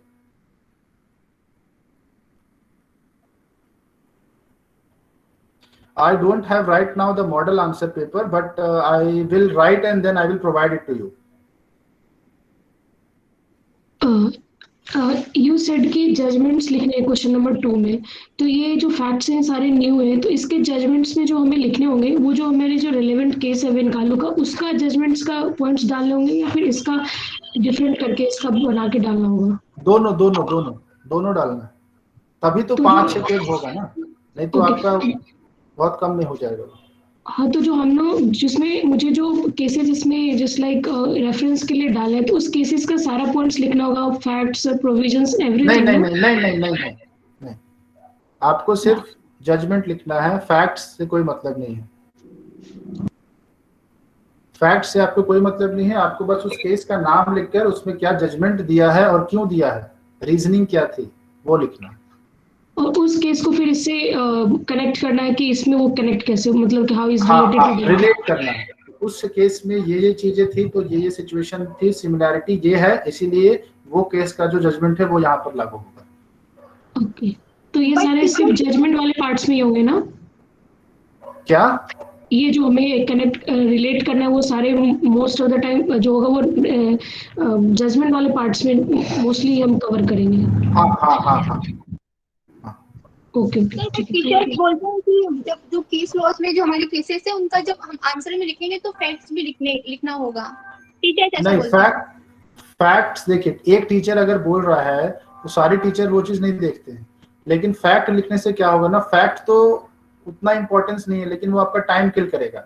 आप फैक्ट लिखिएगा तो उसका आपको मार्क्स 1-2 मार्क्स एक्स्ट्रा मिलेगा, उससे ज्यादा नहीं, लेकिन आपका जो टाइम जाएगा ना, वो उस चक्कर में आपका जो इंपॉर्टेंट चीज है क्वेश्चन का वो छूट जाएगा, क्योंकि आपको सिर्फ 3 घंटा मिला है लिखने के लिए, including the 1 hour of uploading and downloading, 4 घंटा मतलब, तो आपका वो छूट जाएगा। तो आप 5 मार्क्स उससे मिलना ज्यादा अच्छा है कि 1-2 मार्क्स का छूट जाना अच्छा है। और वो भी 1-2 मार्क्स कब मिलेगा, जब उसी टीचर के पास जाएगा जो कि फैक्ट को इंपॉर्टेंस देता है। ये तो पॉसिबल नहीं है कि उसी टीचर के पास जाए, ठीक है? ओके सर, एज सच कोई मैंडेशन है कि एक पर्टिकुलर मार्क्स ऑफ क्वेश्चंस में इतने पेपर भरने ही भरने हैं? नहीं नहीं, कोई मैंडेशन नहीं है, बस आप जो भी क्वेश्चन में पूछा है सारे सेक्शंस लिख दीजिए, उनको एक्सप्लेन कर दीजिए, और जितने भी केस लॉज आप जानते हैं उस क्वेश्चन से रिलेटेड सबको लिख दीजिए। इतना ही है मैंडेशन, और कुछ नहीं। देखिए क्या होता है कि एक टीचर अगर कुछ बोलता है स्टूडेंट से और वो एक क्लास में पढ़ाता है, तो वो एक्सपेक्ट करता है कि जो वो पढ़ाया है स्टूडेंट्स वही लिखें, लेकिन वो सारे सेक्शन को तो नहीं पढ़ा रहा है ना। तो अगर उसके पास आपकी कॉपी चली जाती है तो आपको फिर बेटर मार्क्स मिल जाएगा, अगर उसने जो बोला आप लिख देते हैं तो। लेकिन किसी और के पास अगर चली गई तब फिर क्या होगा? तो इसीलिए डीयू में क्या होता है कि जनरल मार्किंग होता है। जनरल मार्किंग से अगर आपको बचना है और जनरल मार्किंग होने के बावजूद आपको बेटर मार्क्स लाना है, तो आप फिर अपने आंसर में रेलेवेंट चीजें लिखिए।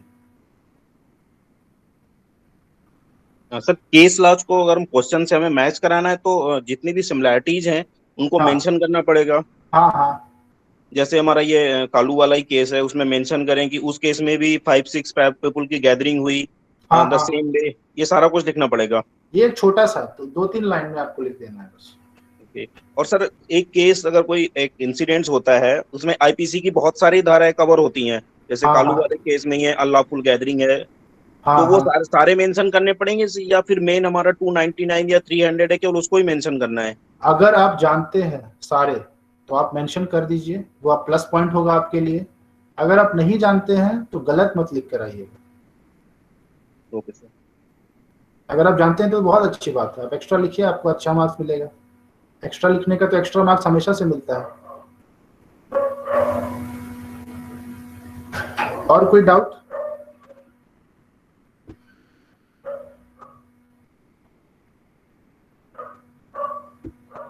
और कोई डाउट है किसी भी सब्जेक्ट में आपका?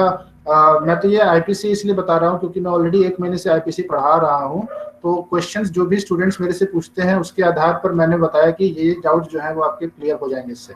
लेकिन अगर फैमिली लॉ हो गया, टॉर्ट्स हो गया, जूरिस्प्रूडेंस हो गया, अच्छा जूरिस्प्रूडेंस के आंसर में थ्योरी आता है, तो जूरिस्प्रूडेंस के आंसर को आप कैसे लिखिएगा? जूरिस्प्रूडेंस में आपको थ्योरी ही लिखना है, वहां पर तो कोई केस लॉ है नहीं। लेकिन जूरिस्प्रूडेंस के सिलेबस में 2 पार्ट्स हैं। पहला पार्ट जो है उसमें थ्योरी है, दूसरे पार्ट में जो है आपको केसेस हैं।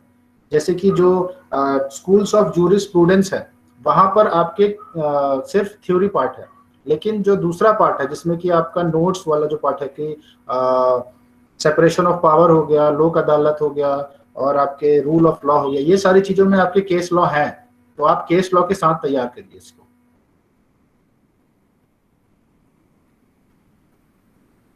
ठीक है?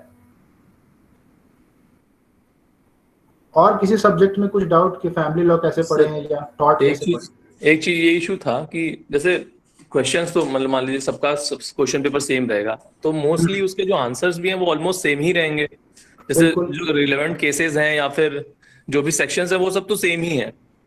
हाँ तो जी। अज्यूमिंग कि किसी के कुछ आंसर्स मैच हो जाते हैं तो उसका कोई इशू होता है? नहीं, मैच होते हैं तो इस तरीके से नहीं होना चाहिए कि वर्ड बाय वर्ड मैच हो जाए। जैसे कुछ स्टूडेंट्स क्या होते हैं ना कि वो दुक्की निकालते हैं और दुक्की से एज इट इज छाप देते हैं। दुक्की को अगर 3-4 लोग छाप रहे हैं तो ये आपकी किस्मत के ऊपर है कि जिसके पास भी आपकी कॉपी जा रही है एक के बाद एक, मतलब आपकी कॉपी आई, फिर जिसकी कॉपी आई उसने भी दुक्की से लिखी है, फिर तीसरे की आई उसने भी दुक्की से लिखी है। ये चीज अगर अभी आपकी किस्मत के ऊपर है कि ये चीज ना हो, इसीलिए मैं आपको प्रेफर करूंगा दैट जो भी आप लिख रहे हैं, इवन इफ अगर दुक्की से भी लिख रहे हैं तो आप अपना कुछ उसमें डालिए, लैंग्वेज को थोड़ा सा वेरिएशन करके लिखिए, एज इट इज मत छापिए। ठीक है?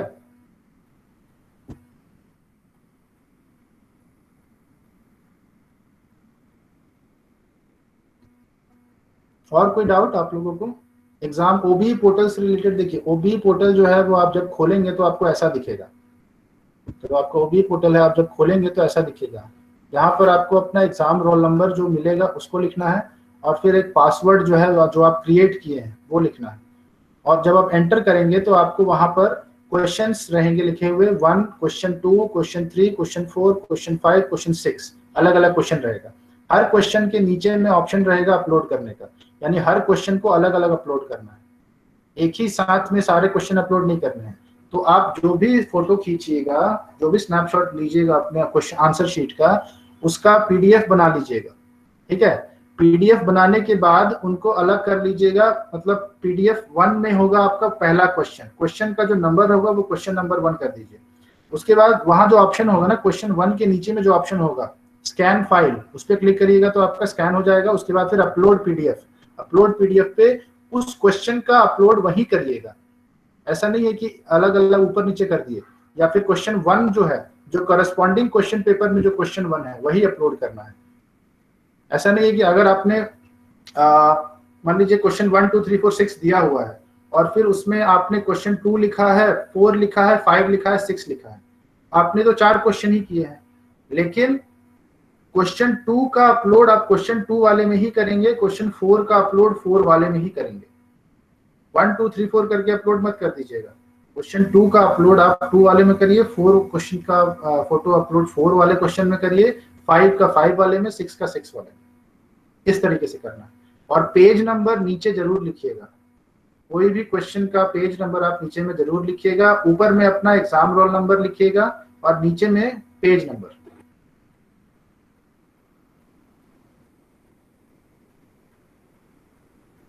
और किसी को कुछ पूछना है?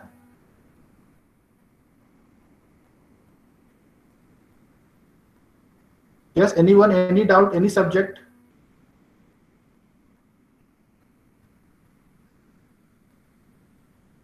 मैं आईपीसी की क्लासेस और जूरिस्प्रूडेंस की क्लासेस ले रहा हूँ 1 महीने से, तो उसके लेक्चर भी मैं रिकॉर्ड करता हूँ। अगर आपको वो चाहिए तो आप उसके लिए भी मेरे से कांटेक्ट कर सकते हैं। सर अगर आंसर राइटिंग की फॉर्मेट अगर हो तो वो प्रोवाइड करा दे तो it would be great help sir.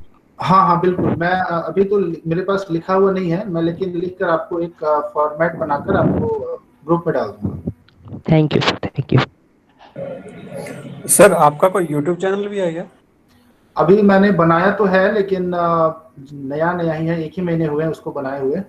वहां पर मैं वीडियो डालता हूं, बट अभी इतनी ज्यादा वीडियोस नहीं डाले हैं।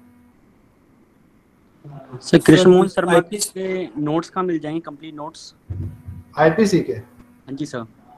कंप्लीट नोट्स डीयू के लिए या फिर वैसे के लिए? सर डीयू के लिए फर्स्ट कंप्लीट नोट्स जो है वो मेरे पास है, पर्टिकुलर सब्जेक्ट का, कुछ का है कुछ का नहीं है। मेरे खुद के हैंड रिटन नोट्स हैं। सर कृष्णमोहन शर्मा सर के चाहिए थे। कृष्ण मुरारी ना, कृष्ण मुरारी, सॉरी। अब वो है मेरे पास, वो मैं भेज दूंगा। मेरे खुद के भी नोट्स हैं। कृष्ण मुरारी सर के नोट्स क्या है कि वो पीडीएफ फॉर्म में है, और मेरे जो नोट्स हैं वो मतलब रिटन, हैंड रिटन फॉर्म में। मेरे नोट्स रिवीजन के लिए हैं। कृष्ण मुरारी सर का पूरा एलैबोरेटिव 200-300 पेज का नोट्स है।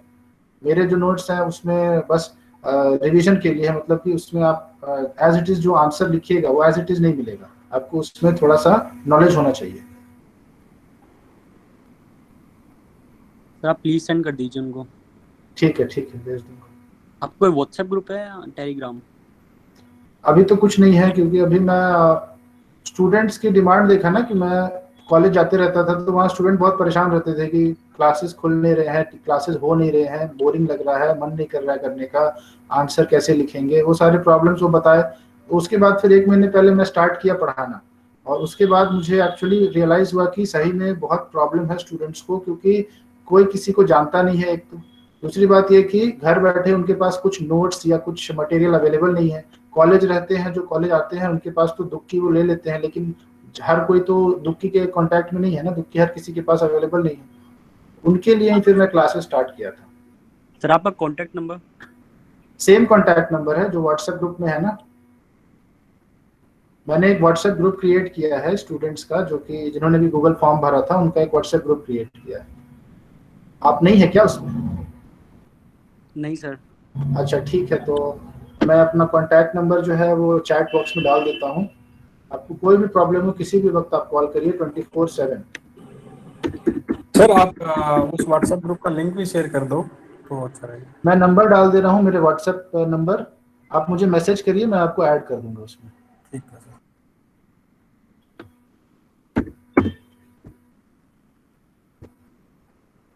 नंबर आप लोग ये कर लीजिए,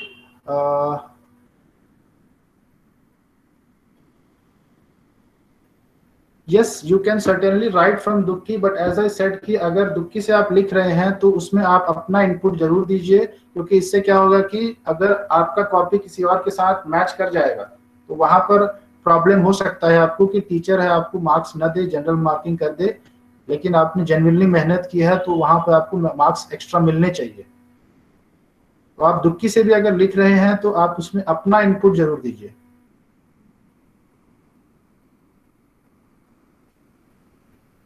एनी अदर डाउट?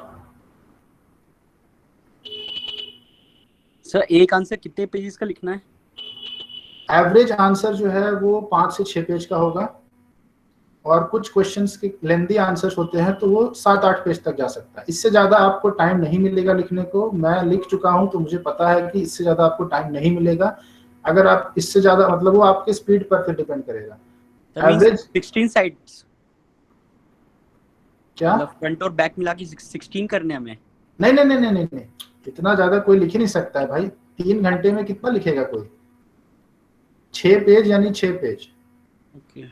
6 into 2 मत कर दीजिए। एक ही साइड की बात कर रहा हूँ। और एक पेज के पीछे मत लिखिएगा, एक शीट पे एक ही तरफ लिखिएगा, दोनों साइड में मत लिखिएगा, क्योंकि फिर दोनों साइड लिखिएगा तो एक शीट के जो लिखा है पीछे छप जाएगा और वो फिर आपके आंसर को गंदा दिखाएगा, इससे आपका आंसर अच्छा नहीं दिखेगा। ठीक है, और कोई डाउट?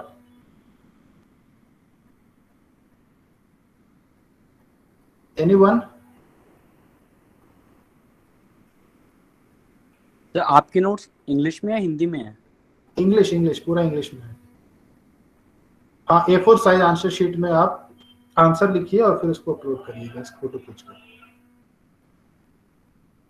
आपको इस चीज का ध्यान रखना है कि आप जिस भी एप्लीकेशन से फोटो खींच रहे हैं वो कम से कम साइज में फोटो को क्रिएट करे, PDF क्रिएट करे, क्योंकि इससे क्या होगा कि मैक्सिमम 7 MB तक आप अपलोड कर सकते हैं, इससे ज्यादा आप अपलोड नहीं कर सकते हैं। तो अगर आपके पास हाई रेजोल्यूशन कैमरा है फोन में तो वो साइज इंक्रीज कर देगा, लेकिन आप जो एप्लीकेशन यूज करिएगा वो कम से कम साइज में उस फाइल को बनाएं, इस चीज का ध्यान रखिएगा। मेरे पास जो एप्लीकेशन है जो मैं यूज करता हूं वो एप्लीकेशन मैं आपको बता दे रहा हूं। क्लियर स्कैनर है जो कि मैंने यूज किया था एग्जाम में फोटो खींचकर अपलोड करने के लिए, PDF बनाने के लिए। Can you please repeat the name of clear scanner. एक डॉक्यूमेंट स्कैनर भी आता है, वो भी आप कर सकते हैं डाउनलोड। ये एंड्रॉइड के लिए बता रहा हूं मैं। ये समीपा है डॉक स्कैनर करके है। हाँ, वो भी ठीक है। 7 MB से ज्यादा नहीं होनी चाहिए, बस इतना ध्यान रखिए। तो A4 साइज व्हाइट शीट और रूल शीट पे लिख सकते हैं ना? प्लेन रूल पे भी आप लिख सकते हैं, प्लेन पर लिखिएगा तो बेटर दिखेगा, बट रूल पे भी लिख सकते हैं। A4 साइज होना चाहिए। ओके। तो मार्जिन दोनों साइड रहेगा शीट पे? ये आपके ऊपर निर्भर करता है कि आप कितने अच्छे से रिप्रेजेंटेशन करते हैं। अगर दोनों साइड करिएगा तो फिर कम स्पेस लेकर करिएगा तो वो अच्छा दिखता है, क्योंकि आप अगर UPSC अगर कोई दे रहा होगा तो उसको पता होगा कि जो आंसर शीट मिलती है उसमें दोनों साइड मार्जिन दी रहती है, उसके बीच में आपको लिखना होता है। तो मार्जिन खींचने से हमेशा अच्छा इम्पैक्ट होता है। Sir, in a particular question, how many case laws you have to write? All the case laws which is related to that topic, सारे जो कि आपके केस मटेरियल में है। सर अगर राइटिंग स्पीड अच्छी होगा, पेजेस 10 पेजेस तक आंसर हो जा रहा है, तब तो कोई इशू होगा? नहीं, तब कोई इशू नहीं होगा, कोई इशू नहीं है।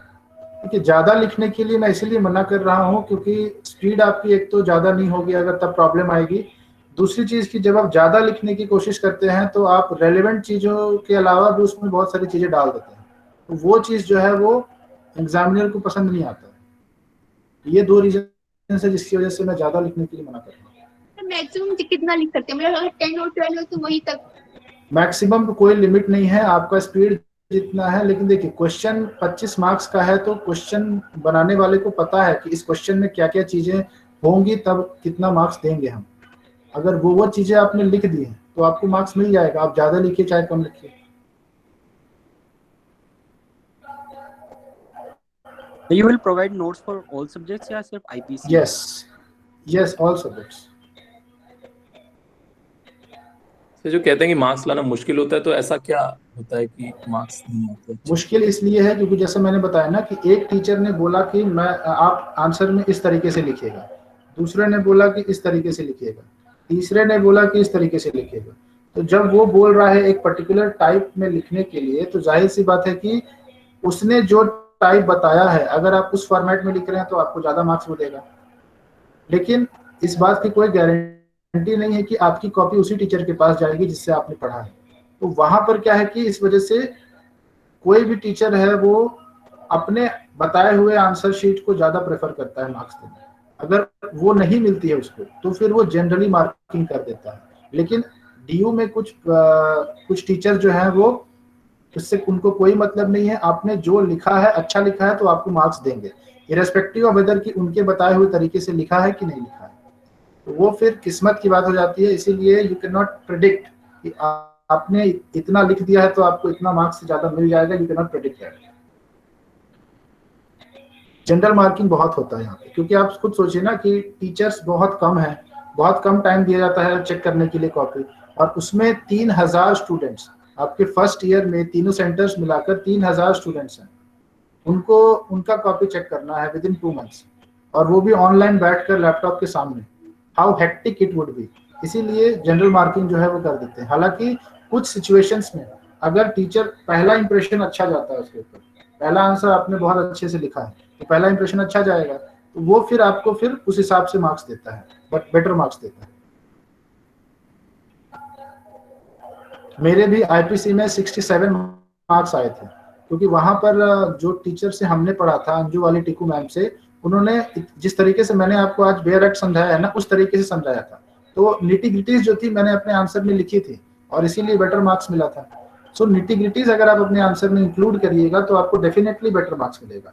आप दुक्की से लिख रहे हैं चाहे जिससे भी लिख रहे हैं, दुक्की में भी निटी-ग्रिटीज दी हुई है, लेकिन उसके अलावा बहुत सारी फालतू चीजें दी हुई हैं, तो आपको वो फालतू चीज हटाकर सिर्फ इंपॉर्टेंट चीजें ही लिखनी है अपने आंसर में, क्योंकि आप 3 घंटे में लिमिटेड लिख सकते हैं ना, दुक्की पूरा थोड़ी लिख सकते हैं। आप सैंपल आंसर शीट सेंड कर सकते हैं हमें प्लीज? मैं 1-2 दिन में आपको ग्रुप में भेज दूंगा, ठीक है? और कुछ?